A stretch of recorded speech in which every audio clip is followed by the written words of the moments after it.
Welcome to the Passive Income Podcast. I am your host, Dividend Dave. Please be sure to join the Passive Income Posse by clicking that subscribe button below. Super excited for today's episode. Joining me is Dividend Dashboard. Please go ahead and give yourself an introduction. Hi, Dave. Thank you for having me here. My name is Dividend Dashboard. The name is pretty straightforward, Dividend and Dashboard. The name arrives from the dividend investing, and then the dashboard, it was for a Google Sheet template that I created a while back. This was way before me thinking of being a quote unquote content creator. But Right? yeah, Dividend Dashboard. I'm 30 years old. I am from Puerto Rico. My first language is Spanish. Second language is English. I started dividend. Overall, I started investing in 2018. But dividend investing, I started around 2020-ish. It was kind of in the transition of the pandemic and everything starting up, and me going through some investing transitions. Right. But yeah, we are here. I'm glad to be part of this community, learning a lot every single day, meeting new people, which is it's more than money. Let's put it that way. It's more of an experience, and as I always say, is us versus our goals, which is the retirement or early retirement or you name it. Is Yeah, uh, that's a great way to look at it. Great, like you mentioned, a great community and us versus our goals. I love that. Yes, absolutely. I also think it's gonna be a little bit of an interesting dynamic, you being from Puerto Rico, and I just wanna say too, if English is your second language, you know, fantastic, you're very well spoken, so, um, Thank you so yeah, much. you're welcome. So, like I said, a little bit of an interesting dynamic with Puerto Rico obviously being a US territory, but not a US state, and I know we've kinda DM'd a little bit about that and your feelings about how you would prefer not to become a state. And I guess just before we get into it, maybe you just want to speak a little bit about that. Oh yes, absolutely. Everyone has their own personal opinions. Here in Puerto Rico, we have people who want to become a state, others don't. I personally do not want to, and the reason for that is because Puerto Ricans is a mix, and I don't know if you have met Puerto Rican. Where you from? I believe you're from Canada, correct? Yeah, there's not a lot of. I don't think I've ever met a Puerto Rican here in Canada, to be honest.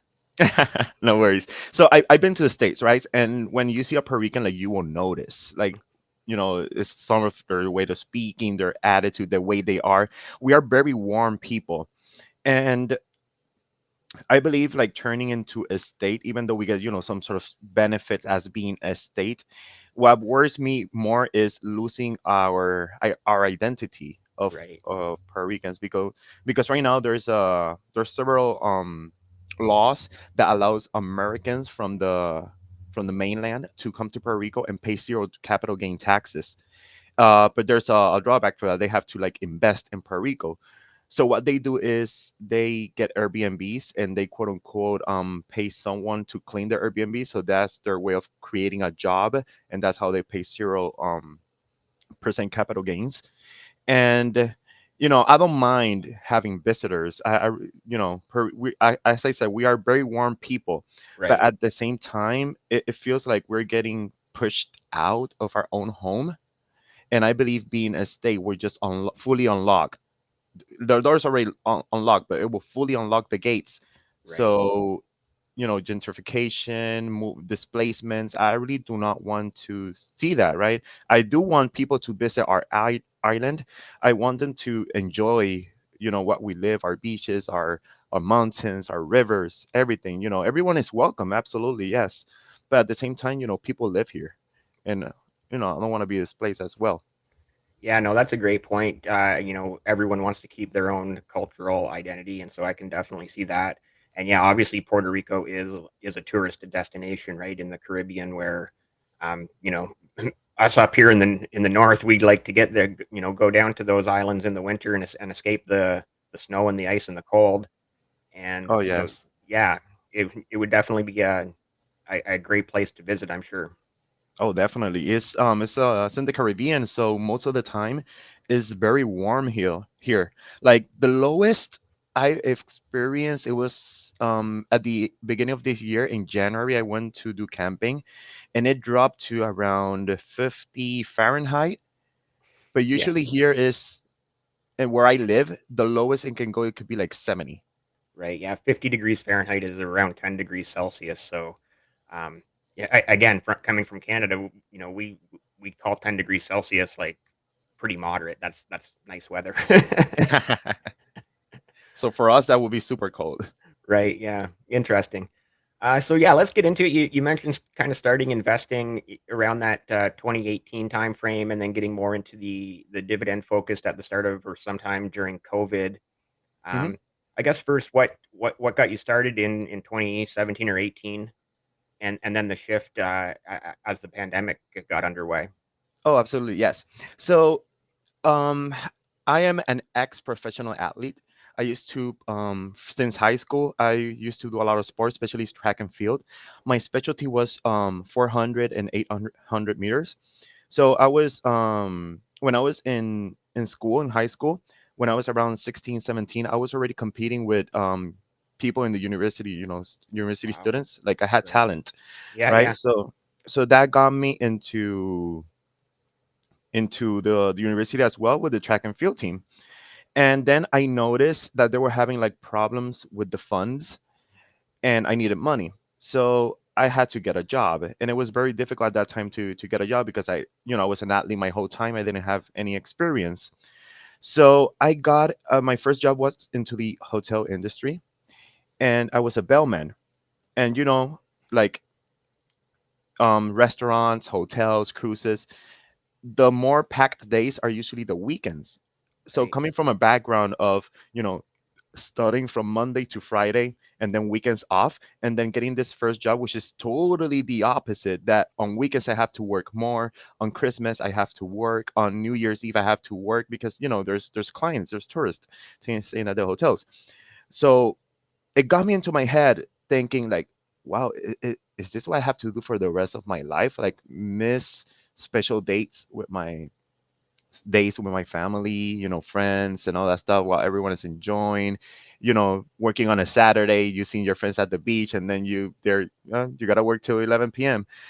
I didn't like that. I didn't like that, and that got me interested in how to get out of the quote unquote rat race. How So to find a better way, so to speak. yes, absolutely.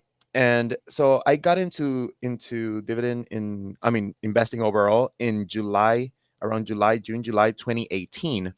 I started doing, the famous penny stocks that everyone starts with, trying to get that quick money and everything. It didn't work well. I remember doing, I forgot the commodities. I believe it was I forgot the names now. It was about the gold and the oil and all that stuff, the gas, blah blah blah, and then penny stocks. And it was like, wow, this is not so good, etc., etc. Then after that I lost probably like $500 maybe. I invested 1,000, lost like 500. Then I got into options, and then in options started going, pretty well, scaling up. It was during the bull market, right? So that before COVID, so everyone pretty much was making money on calls because the overall the market was going up and up and up and up. I was like, wow, this is it, I'm gonna get out of here.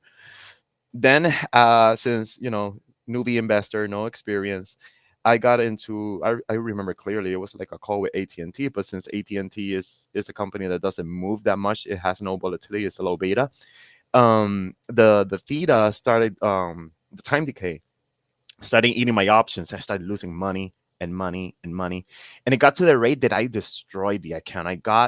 I lost literally 99 point something percent of the account. I only had 97 cents. I have a screenshot laying around on my phone. Then No. during, yes, absolutely, that was horrible.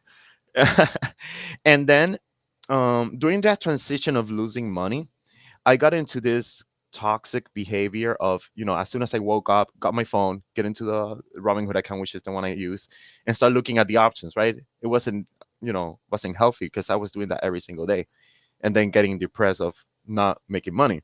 Right. Then I got a new job at that transition as well. Exactly like 3 months before COVID, I got a new job, better paying than the one at the hotel. And then COVID started, lockdown, And that's how I started learning about dividend investing. I cannot recall the exact moment I said I want to do this. I just started buying companies like Coca-Cola, Realty Income, seeing that they pay me something for holding the stock. It wasn't as much, and this is something that I encourage everyone. That what I'm going to say right now is that as soon as you start dividend investing, make a template, track your portfolio. Want to know Yeah. why? Because at the beginning you just see pennies and stuff, and you say, oh, this is nothing. But at the course of the year one, year two, year three, you're gonna start seeing the compounding. Even if it's a few cents, you see the compounding work. And it's just that since it's minimal, you don't give it that importance, but it's really important. That's the first steps. So for since the beginning, I made a template on Google Sheets, started tracking all my dividends, and I saw those pennies turning into dollars and dollars, and I was like, this is nice, and I love it because I feel at peace. I don't have to check my phone constantly. I can live life and know that my investments are doing okay and they're making money. And fast forward to today, I am here. Yeah, no, that's an awesome story, and I've heard such a similar story to so many other past guests here on the Passive Income Podcast. So many starting it with those penny stocks, hoping to make a quick buck, thinking that it's going to shoot from 2 cents up to a dollar, and that just doesn't happen. Almost never, like, right. Mm-hmm. And so many of us have been there. I've dabbled in penny stocks in the past too, and it tends to be a losing game. And like you said, it's very easy to lose a few hundred or even a few $1,000s very quickly with penny stocks. And then, another great life lesson for you in investing with, like, a bull market and everything's going up and up and up, and you're just like, wow, this is easy. And then all of a sudden, the bull market ends and it's not so easy anymore, right?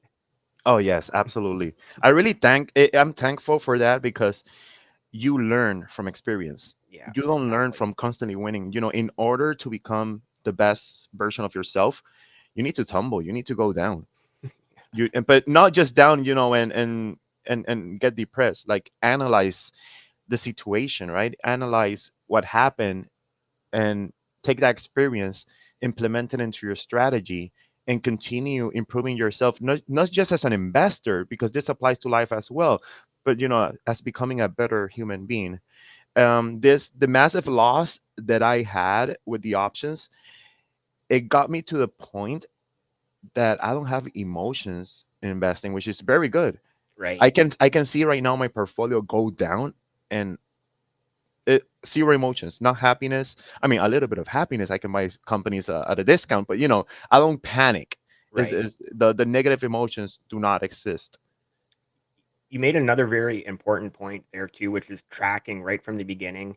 And we've also talked about this many times in the past with other guests, where at the beginning of your dividend investing journey, you're going to see 5 cents, 10 cents, and then, like you mentioned, those pennies and nickels and dimes turn into dollars, and then those dollars turn into more dollars, and then, right? Like $1 turns into five, five turns into 10, and then over time that 10 turns into 100, and then again over time that 100 turns into 1,000, and obviously that's the beauty of compounding and the dividend snowball effect. Oh yes, yes, I do agree with that. Um, I'm trying to look very quick. So my first dividend, it was 30 cents in March of 2020, right? And then on From what 2021. company? What company paid you 30 cents? It was probably Realty Income, I believe. I don't have the. I only track like the number. I don't. I Okay. really don't like to track like how much the company paid me. But it was probably the Realty Income, because I do remember it was one of the first companies that I bought. Because I went to their investor relations and saw their tenants, and I was like, some of the On their tenants. website, you mean investor relations on their website? Oh yes, Okay. yes, under investor relations, and then I saw the tenants they had, and I was like, oh, they have Walgreens and some tenants that those companies, I see them here in Puerto Rico, and I started buying Realty Income, and then it's not one of my largest holding right now, but going back to the dividend, it was 30 cents in March 2020, and then in 2023 it's $28.81, so it has grown. Yeah, that's Uh, amazing growth in just 3 to 4 years. yes, absolutely. Also, I want to add to my story that during this investing transition, I had a car that I had to pay, and I also had student loan. So in total, it was around 56K roughly. Now, here's something very, very important as well. In Puerto Rico, our at that time, our minimum wage is $7.25. So it's not a lot of money. And it is very rare and difficult at that time to get a job that paid $10 or more. So I was, bellman with the $7.25 plus tips, trying to, survive and pay debt. So during all this time, I was paying debt even during COVID. So when I started dividend investing in COVID, I was only investing $30 a week. So it wasn't very minimal because my main focus was on getting my student loans out, which I got in less than 2 years. I I, That's I awesome. Yes, and then after that, I increased it to 125 a week. So I'm still starting. I think I could go if I do some sort of budget, I could probably, up it up to 150. But yeah, uh, during the investing journey, I was also paying debt, which is also very, very important to the investing process because it allows you to unlock more capital so you can invest more. Yeah, that's an amazing two-part that I'm just gonna touch on. First, starting at $30, 30 is still a lot more than 0, right? So that's, even 30 is a great start. 30 is so much more than 0, right? Oh, So, yes. incredible start there, and that's then the second part that I'm just gonna basically repeat what you said is, paying down that debt, getting that debt out of the way so that then you do have more, capital that you're able to invest. Like you said, you've been able to go from $30 up to, I I think you said 125, so, Yes. that's an incredible, start, and like you said, you're only, 3 or 4 years into this now, so you have so much time for that long-term growth over the next, whether it's 10, 15, 20, 25 years. Yes, absolutely. And it feels very good to be, debt quote unquote debt free. Right, um it was because it was a lot of hard work to get those student loans down. I did a lot of little things because I got into this mentality that every dollar counts, every single dollar counts. So what I did is during the pandemic, I stopped going to the barber, obviously. I bought my own machine. I started cutting my own hair, you know just save money there because I used to go to the barber like every 2 or 3 weeks. So that's a lot of money saved. I right, started cooking my own meals. Luckily, the job I got during the pandemic, when the pandemic started, they allowed us to work from home. So I save a lot of money on gas. right, Cooking on my meals. Oh, the company allowed me to clock in 5 minutes early, right? And every single day, I will purposely clock out 1 minute after my shift. That will create overtime every single day, fractions of overtimes.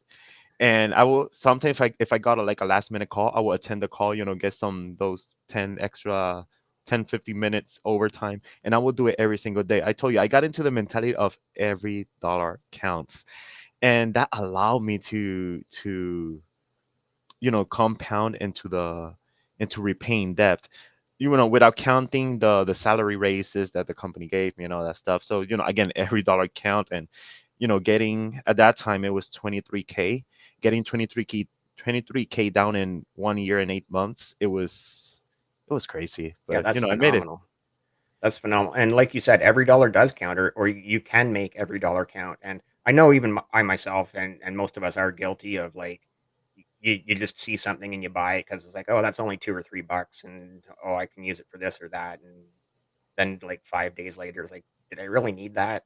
But you Yes. justify it to yourself because it was like, "Oh, it was under $5," but, exactly what you said, if you make every dollar count, you can do some amazing things like what you've done, paying down that debt quickly and increasing your investments over a relatively short time, right? 3 or 4 years. Yes, absolutely. And I seen a lot of on Twitter. I mean, not Twitter, X. Um, yeah, I still say Twitter sometimes. You know that people sometimes talk about the Starbucks coffee, that if you buy it, then you might not be able to retire. I have kind of a different take on that because coming from a place like Puerto Rico where wages are very stagnant, you get paid $7.25 and paying a $5 coffee, that's kind of a lot of money, Yeah, especially when you're exactly. paid the minimum wage. Luckily, here in Puerto Rico, we have a lot of coffee brands. Like we farm our own coffee, Right. so our coffee here, it would be probably like $1 or $2, if you don't buy on Starbucks. But on my behalf, I make my own coffee at home, so I really don't go to Starbucks. I don't even remember the last time I went to Starbucks. I do like it, and I'm a shareholder of Starbucks. Disclaimer: long Starbucks, but but yeah, it depends on the situation, right? If you're a highly compensated employee, the Starbucks might not be nothing, but for someone who lives on the other side of the spectrum, a very low minimum wage, paying almost 1 hour of your job for one coffee, it makes an impact. It makes an impact. It's yeah, I get what you're saying. It's difficult to justify if you're getting paid $7 an hour and you're paying $5 for a coffee. It should be in your mind very difficult to justify.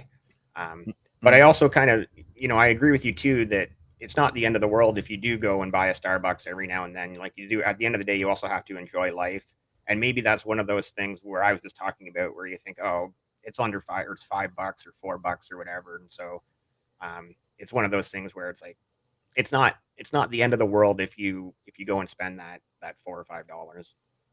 Exactly, exactly. I do agree also with enjoying life. Again, luckily here, Puerto Rico, this is a paradise. The beach is literally 10 minutes away from me in car, Right. and it's free. All you need to do is park, get some drinks, some snacks, sit on the sand, enjoy. Also, I do a lot of camping. I do a lot of nature stuff with my friends. So yeah, there's more to life than just investing in money is just a tool, to accomplish the personal goal that the person has, which in my case, I really want to retire early. But the retire early for me is not about sitting at home doing nothing. It's more about doing things what I want to contribute to the community of Puerto Rico, even through helping on shelters, or even teaching people about investing. Right. uh, this is on the current job that I have, which I'm not gonna say the company. All I can say it's a publicly traded company, and it's a very good dividend compounder. And it's funny because I see something people tweet about it, and I'm like, oh, I work there, but I'm not gonna say it. Yeah, yeah, that's fine. Fair enough. Yeah. So for the company that I work, my job description is different from what I sometimes do. And what I sometimes do is my supervisor get me on meetings with new employees, so I can teach them about the 401k of the company, since it's part of your investing retirement Yep. career. So I know my 401k, from top to bottom, and I always go in their meetings, answer their questions, because same it's a worldwide thing about the financial literacy that is not taught on school or university. And a lot of people don't even know that they even have a 401k, which is alarming, right? You should Yeah. know your benefits when you work at somewhere. So Yeah, I for sure. sometimes give meetings about the 401ks as well. I think you made an interesting point there where you said you want to retire early, but you don't want to just sit around and do nothing. And what it really sounded to me like is you want control of your time. You want to be able to do what you want with your time, whether it's volunteering, like you said, helping out at shelters or whatever the case may be. Just a lot more control over your time. Yes, absolutely. That's correct. More control about my time, doing whatever I want. Working at the hotel, I also learned what is the best schedule for me. You know, and when I say the best schedule is the one that I can eat all my meals, go to the gym, do not feel tired. And the best schedule for me is waking up between 8 and 10 a.m. and going to bed between 12 and 2 a.m. For me, that's the perfect balance schedule. And I really want to go back to that schedule, because with the current job I have to wake up at 6 a.m.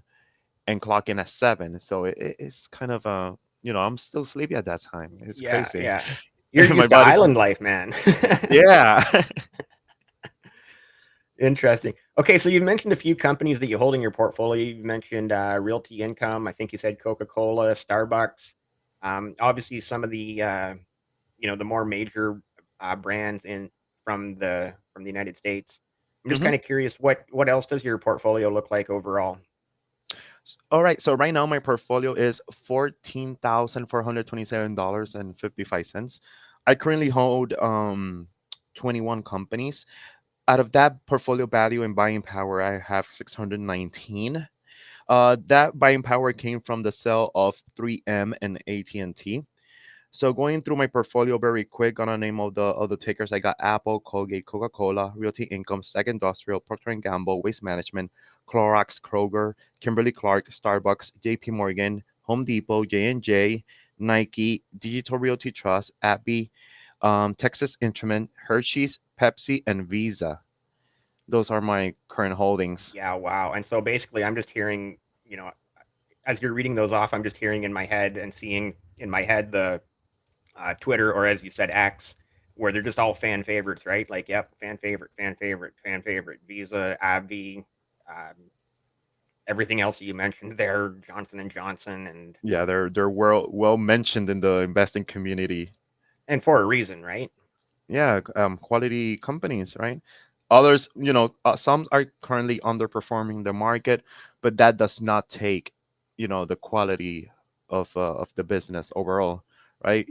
I believe, that you can invest in a quote unquote kind of a underperforming company or a company that already matured and still achieve your investing goals. You don't have to get, be like top 100% constantly with your portfolio, right?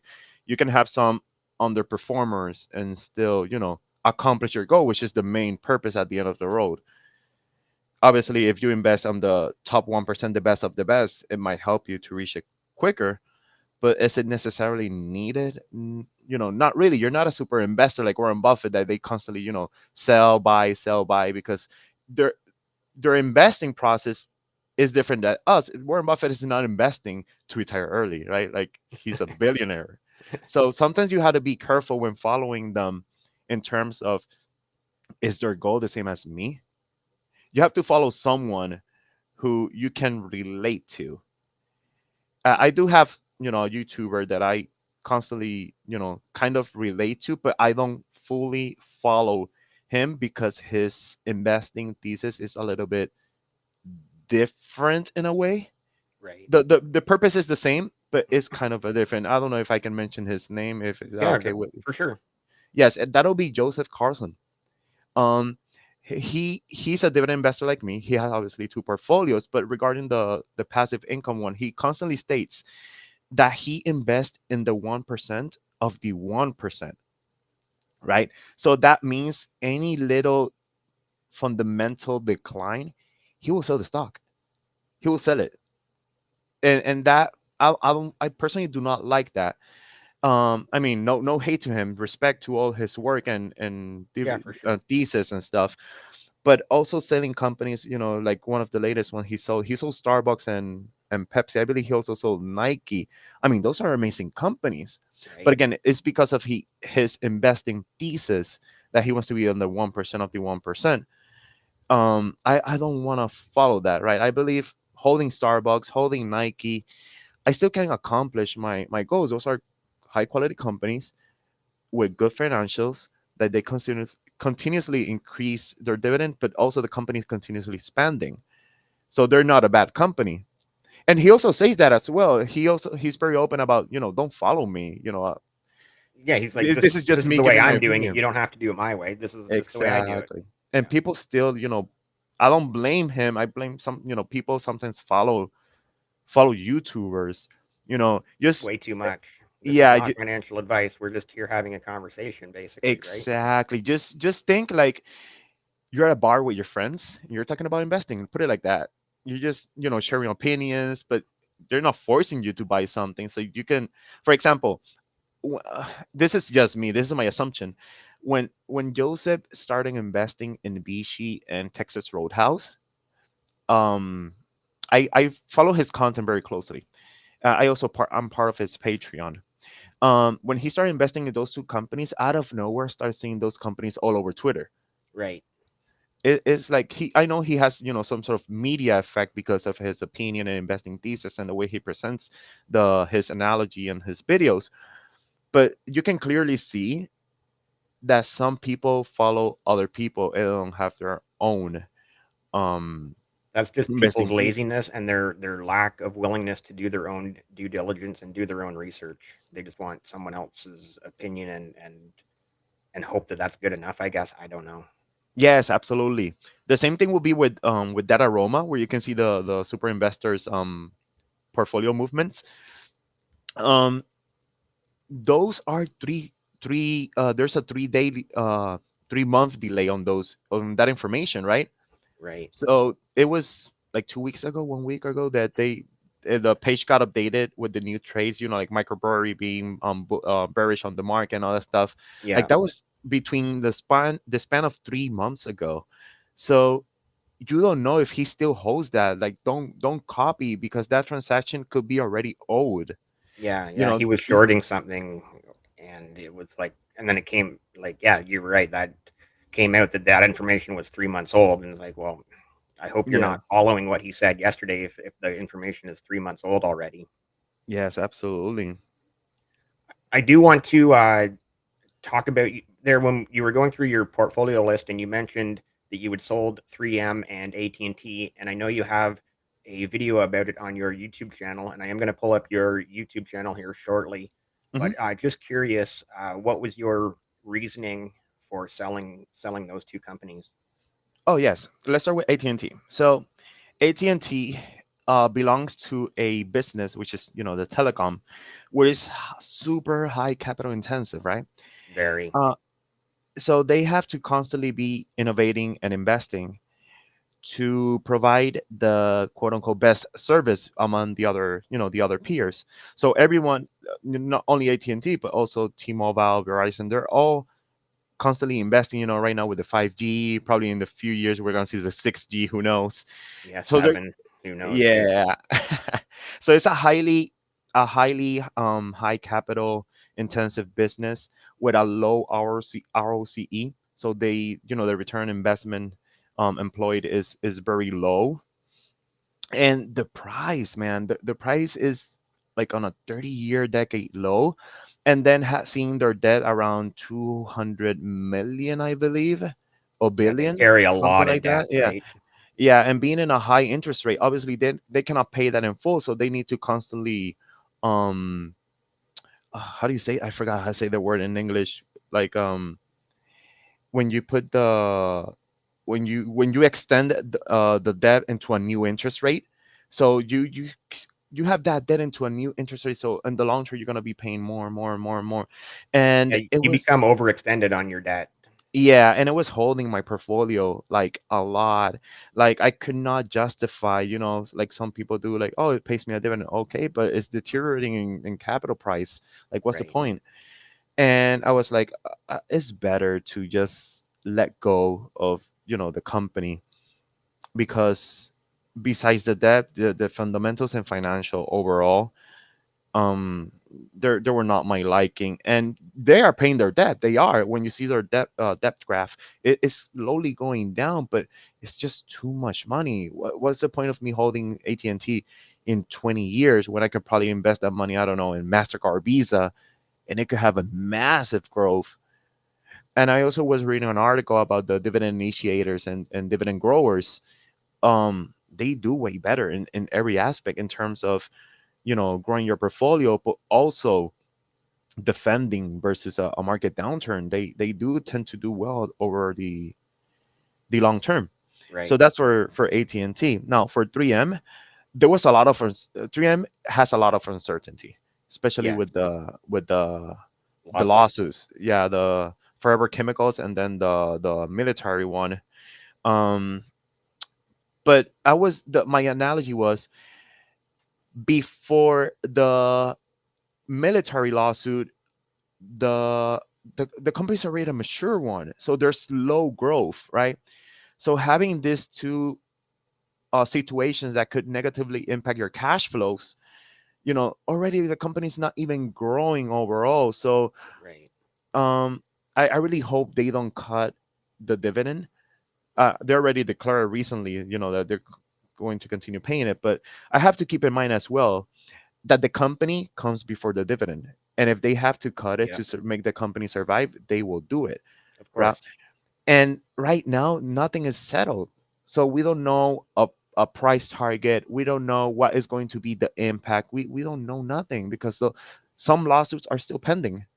So that's a risk that I wanted to take out of my, of my portfolio. And as soon as I sold it, like I felt free. I felt like those two were like an anchor. They were holding my portfolio, like not moving. And I was like, Yeah. nah, I gotta let them go. There are way better opportunities. And I'm young, I'm 30 years old. I got, like you mentioned, 10, 15, 20 years along the way. It's better put in it in high quality companies with With a less growing. debt and less uncertainty. Yes, absolutely. Growing cash flows, high ROCE, strong mode, companies that continue expanding, companies that have a high ROCE, companies that are buying their own shares, slowly buying them. But also, I also encourage investors to always keep an eye on the investor relations, which is the main source. When you put in the on a balance, right? You got investor relations or the news, right? The news is people digesting the investor relations information and putting it in their own wording, quote unquote wording, or whatever sentence you want to put at. Yeah, But yeah, the investor relations is like the absolute main source, right? That's where they put their quarterly results, where the CEO say something, sends a letter or something. That should be the first spot before doing something like that. And I want to mention one of my recent holdings, Hershey's. Hershey's has been going down in price a lot, right? yeah, Especially since the latest earnings. And I was like, why Hershey's went down? I had it already in my watches, so I was like, why it went down? Let's take a look. And I saw, okay, they have good fundamentals. They increase, their dividend by 15%. They're making money. And then I found the important line that made me think why it went down, right? And it was because they are increasing for this year their capital expenditure because they are investing in themselves. They're making better system, better distributions, facilities, and all that stuff. yeah, I don't see that as a bad thing, right? Long term, I do not. But also keep it in mind, when you buy a company, you're buying for the future cash flow. And I was like, okay, is this capital expenditure going to negatively impact the cash flow for the long term? Like the main purpose of the increase is to improve themselves. I was like, no, not really. So I started buying Hershey's, and I've been buying and buying and buying and buying and buying. A similar story to this will be Starbucks. When the union situation happened, that the stock went down. It was 100 something, went down to 100, then 90s, then 80, then 70s. Did that negatively impact the fundamentals of the company? No, no, they were still expanding. They were still opening stores. They were still making money. So I started buying Starbucks in the 90s, in the 80s, in the 70s. My cost basis is like 80 something, $83. So right. it's pretty down, and I'm already in profits with that. Yeah. So that's also part of my investing thesis. It's not. It's also it's looking at fundamentals, but at the same time using a bit of logic and the information provided by the investor relations. Yeah, great point. I'm just going to quickly Hershey's just earlier this week. I think it was Wednesday or Thursday. They announced talking about capital expenditures and improvements. They just announced here in Canada they're buying back one of the buildings that they sold uh, 10 or 15 years ago. They sold it to a cannabis producing company, Hmm. and the cannabis producing company has been struggling the last few years, and so Hershey's bought the building back. So that's exactly what you were talking about there. That's living proof. I'll DM you the article after we're done recording. Oh yes, absolutely. I would like to read it. For sure. And like I mentioned, I wanted to pull up your YouTube channel here, and I just want to talk about that. First, I'm going to show people here how to do this. I see you're at 499 subscribers, so you just click right there, and now you're going to be at 500 next time you log in over Thank there. you. And yeah, you have tons of videos. Like I said, there's a video here somewhere. Well, there's one Hershey's why I'm buying it. Hmm. I think I saw it over here on your videos page. Uh, yeah, I sold 3M and AT&T, so there's a video with more information about that. Tons of tons of videos obviously here. So I guess just talk about what got you into making YouTube videos and Yes. So with the story that I mentioned before about trying to get out of the quote unquote rat race, not liking like how the workforce was working and all that stuff. um I was looking for ways of making extra money, but I did not want to do any sort of thing, right? Something that I constantly have in mind when I want to do some extra money is this scalable? For example, dividends, they are scalable. You continue investing and over time they will grow.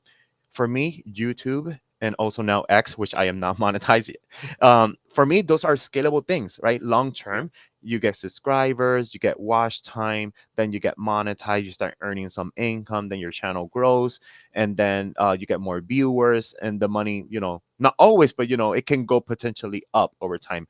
Versus me, let's say, oh, let me get a part-time at a gas station. That's not scalable. That's a fixed income.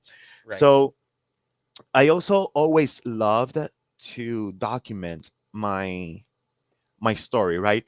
Let's put a worst case scenario. Let's say this YouTube channel will never get monetized, right? It's gonna be like a virtual diary for me that I can look back and be like, wow, I bought, let's say, Coca-Cola this year, or I Right. sold Starbucks, or I did this, I did that, at a certain time.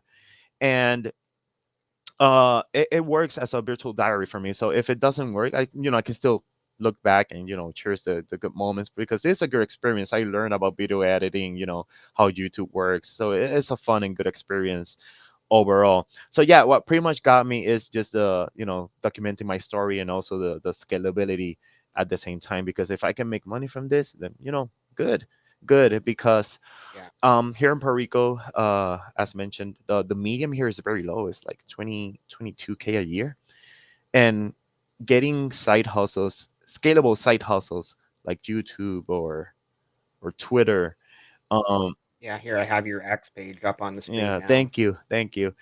Getting those side incomes that could be scalable, um, and living in a place where you don't need to earn a lot of money to have a normal life. Like for example, for me, 50K a year would be nice. That would be super nice. Yeah, for sure. So having the scalability, it was added to the equation of me starting all this, YouTube journey. And I met a lot of people along the way. It's very crazy. I talk with tons of YouTubers. As I mentioned, I talked with Joseph Carlson, Dividendology, Gen X, PPCE, and they're like, having this access also to this type of people, and they generally, I can send them a DM and they will reply, like Yeah. the Again, that goes back to the amazing community that we have, super right? amazing community, because you're not used to this somewhere else, right? Let's say you're a basketball player, for saying an example, right? And you're starting into the NBA and you DM'd LeBron, for saying a name. He's not going he's probably not gonna see his DM. Probably not going to respond to you, Exactly, right? until you make a name. Here, you don't need necessarily to make a name, right? Let's say someone DMs me and be like, "Hey, I'm trying to get into deep investing. Like, can you help me?" Like, sure, yes. Like, and that goes both ways. Even For if you sure. DM, for example, Joseph Carson or any YouTuber that is big, for there's sections like Meet Kevin or Graham Stephan or Andre Jake, but a YouTuber like Dividendology, his channel is super big, and sometimes I DM him and he replies. He Yeah. generally replies. He just doesn't reply to get me out of the way. He really gives me explanations, and that's something I really like about this. Like you said, it's amazing. It's an amazing community, and we help each other. It's us versus our goals always. It's a team. I love that saying, us versus our Yeah. goals. Just quickly going back there to your X page, it's at Dividend Dash, and then I will have the link for your YouTube channel in the description below as well. So make sure you head over there and give Dividend Dashboard a subscribe on YouTube and watch a bunch of his Thank videos. you. And my DMs are open, my comments are open. You can always you know, write something down. I am here to help, right? Even though I'm here documenting my journey, I'm still learning. Maybe I know something you do not know. Ask away, don't be afraid. We're here Yeah, to help. we're here to help and grow and accomplish our goals. And to help each other, right? Like somebody DMs you and you might not have the answer, but you can probably point them in the direction of someone who does have the Oh yes, answer. for sure. Awesome. I see we're already getting up over 45 minutes, and we've had an incredible conversation. I've totally enjoyed having you on here as a guest. But before we sign off, any parting thoughts? Any last I words? want to say thank you for the opportunity. Um, I really hope you continue, thriving in your channel. I really, Thank really you. enjoyed this conversation. I also view it as a good experience in practice for me because I really do not use my English in real life, since most of us talking Spanish here. I only use my English Right. online. So sorry if you see some of my typos and stuff, on X and stuff. I'm still learning, but yeah. I'm amazed at how great your English is, to be Thank honest. you. Again, thank you for having me. I hope you accomplish your goals. But more than goals, how to have a blessed life filled with health, and more than dividends, to enjoy everything that you are working on. I hope to continuously, see you on X. Um, and yeah, to the viewers, thank you for watching this episode. It was very enjoyable for me, to have a voice. And see you next. See you on YouTube, and always reach out if you need anything. Thank you. Awesome. Thank you. With that said, we'll wrap it up. If you're still here well over 45 minutes later, please be sure to hit subscribe. Subscribe.